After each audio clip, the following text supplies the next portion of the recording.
Nay, may nagapamati ayhan sa aton? Nay ko nang imo hibi makapahagan-hagan sang imo ginabatiyag. Mangintuburan ng imo mata, agud mahugasan ang akon panit sang linaw sang imo mga luha. Tunawa ang mga lutak nga nagbangag sa akon lawas, agud gwapo liwat ang imo pinalangga nga bugtong nga bata.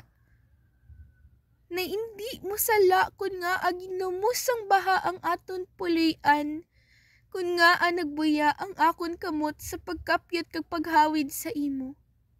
Kun kalbo na ang mga kabukiran, kun wala na sing ugat ang mga kahoy nga mahawid sa tubi sang ulan kag sa duta.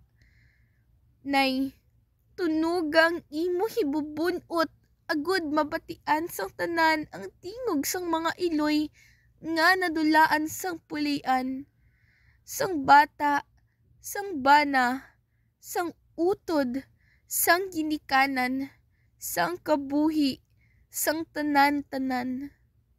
Nay, pila pa ayhan kabugtong ang dapat madula agud mauntat na ini.